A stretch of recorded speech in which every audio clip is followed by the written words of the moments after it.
వేదిక పైన ఉన్న పెద్దలందరికీ, ఇక్కడ వచ్చిన ప్రతి ఒక్కరికి, మీడియా మిత్రులకి నా ధన్యవాదాలు తెలుపుకుంటున్నాను. ఉషారాణి మూవీస్ బ్యానర్ పై డొక్కా సీతమ్మ అనే సినిమా చేస్తున్నారు. ఇందులో డైరెక్టర్ గారు రవినారాయణ గారు వచ్చి కథ చెప్పారు. నాకు నిజంగా తెలీదు, ఎందుకంటే నేను నా నేటివ్ వచ్చి బెంగళూరు కర్ణాటక కాబట్టి తెలియదు. తర్వాత చెప్పిన తర్వాత నేను మొత్తం గూగుల్లో సెర్చ్ చేసి చూసాను ఆవిడ గురించి. ది గ్రేట్ డొక్కా సీతమ్మ ఆవిడ గురించి విన్నాను. ప్రతి ఒక్క ఆంధ్ర ప్రజలకి ఆవిడ పేరు చెప్పి చిన్న పిల్లలు కూడా తెలుస్తుంది. సో అలాంటి ఒక మహానుభావురాలు ఆవిడ బయోపిక్ నేను చేస్తున్నప్పుడు నేను కాదంటాను, నేను తప్పకుండా చేస్తాను సార్. నేను ఇంకేం మరో మాట మాట్లాడలేదు, చేస్తాను సార్ నేను. ఎందుకంటే ఇది ఎంత మందికి దొరుకుతుంది ఇలాంటి అదృష్టం. మురళీమోహన్ గారు ఒకసారి ఒక మాట చెప్పారు, ఇది ఎవరికి రాసి పెట్టింటూ ప్రతి ఒక అన్న మీరు ఒకరు ఇది ఎవరికి పోవాలని రాసి పెట్టింటుందమ్మా, అలాగే ఈ సినిమా మీకు రాసి పెట్టిందన్నారు. సో అంత పెద్ద మురళీమోహన్ గారు ఆయన పెద్ద చెప్పినప్పుడు నాకు ఇంకా ఎక్సైట్మెంట్ అని, ఈ సినిమా నేను నిజంగా అదృష్టం నేను చేస్తున్నానని.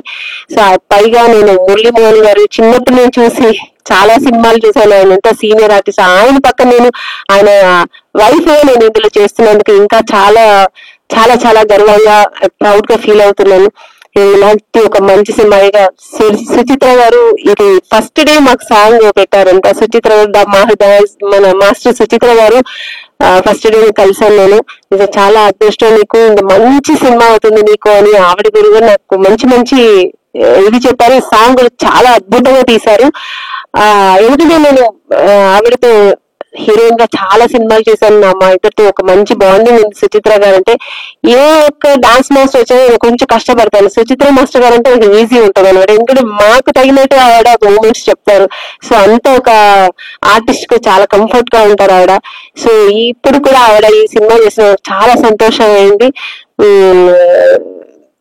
ఇలాగా ఈ సినిమాలో అందరూ కలిసి మేము ఒక మంచి యూనిట్ చేసుకుని ఈ సినిమా చేస్తున్నాము. రవినారాయణ గారు ఇంత మంచి అవకాశం ఇచ్చినందుకు చాలా థ్యాంక్స్ అండి. ఎందుకంటే ఆర్టిస్టులు చాలా మంది ఉన్నారు, అయినా నేనే చేయాలని మీరు కోరుకున్నారు. నిజంగా నేను అదృష్టంగా భావిస్తున్నాను. ఈ సినిమా చాలా బాగా ఇప్పటి వరకు తీసినంత వరకు చాలా బాగా వచ్చింది. ఇంకా ఉంది, చాలా వర్క్ ఉంది దీంట్లో. మంచిగా చేయాలి సినిమా, మంచిగా తీసి మంచిగా హిట్ అవ్వాలి ఈ సినిమా. ఆంధ్ర ప్రజలందరికీ ఒక మంచి ప్రజెంట్ చేయాలి ఈ సినిమాని అనుకుంటున్నాం మేమందరూ. హోల్ యూనిట్ అలాగే అనుకుంటున్నాం. ఇది ఎంతో మా యూనిట్ లో అందరూ కష్టపడి చేస్తున్నాం ఈ సినిమా. మన మురళీమోహన్ గారు కూడా చాలా ఇన్వాల్వ్ అయ్యి ఆ క్యారెక్టర్ లో చక్కగా కాస్ట్యూమ్స్ దగ్గర నుంచి చక్కగా వస్తున్నారు. మేమిద్దరు హస్బెండ్ వైఫ్ గా నిజంగా చూస్తే డొక్కా సీతమ్మ వాళ్ళు ఎలా ఉన్నారో అలాగే ఉంటున్నాం మేము సెట్ లో.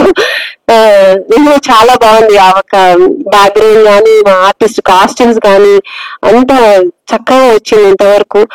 నేనైతే చాలా ప్రౌడ్ గా ఫీల్ అవుతాను, చాలా అదృష్టంగా భావిస్తున్నాను ఈ సినిమా చేసినందుకు. ఇంకా నాకు మరో మాట లేదు చెప్పడానికి. అదృష్టం అంటే ఇది నిజంగా దేవుడు వరం ఈ సినిమా నేను చేస్తున్నది. ఇంకా నా కెరీర్ లో ఎన్నో సినిమాలు చేశాను, డిఫరెంట్ రోల్స్, డిఫరెంట్ క్యారెక్టర్స్. ఇలాంటి ఒక అన్నపూర్ణేశ్వరి డొక్కా సీతమ్మ క్యారెక్టర్ నేను చేస్తూ ఉన్నప్పుడు నాకు చాలా గర్వంగా ఉంది. థ్యాంక్ యూ ఈ యొక్క అవకాశం ఇచ్చినందుకు. Thank you sir. Thank you sir. నా పక్కన మీరు కూడా చేసినందుకు ఒప్పుకున్నారు.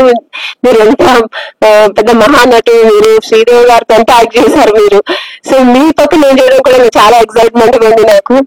So thank you sir, thank you. ఈ సినిమా ఇంకా బాగా రావాలి, ఈ సినిమా బాగా పెద్ద ప్రమోట్ చేయాలి ఆంధ్ర ప్రజలకని అనుకుంటున్నామండి. సో దీనికి మీరు అందరూ ఎంకరేజ్ చేయాలి. నేను మీడియా వాళ్ళు ఈ సినిమాని చాలా చాలా ఎలా తీసుకెళ్ళి అంత ఎంకరేజ్ చేయాలి. థ్యాంక్ యూ అండి ఈ అవకాశం ఇచ్చినందుకు. అందరికీ వాళ్ళందరికీ థ్యాంక్ యూ చెప్తానండి. Thank you so much. నేను వేరే షూట్ లో ఉన్నాను, అక్కడ కొంచెం ఆల్ ఆర్టిస్ట్ కాంబినేషన్ తో ఉన్నారు. సో నేను మధ్యలో బ్రేక్ తీసుకుని వచ్చాను, ఎవరు తప్పుగా అనుకోకూడదు, వచ్చి వెళ్ళిపోతున్నాను. Sorry sir, I'm so sorry. Thank you sir, thank you so much. ఈ అవకాశం ఇచ్చినందుకు అందరికీ థ్యాంక్స్ చెప్తానండి. Thank you. I'm so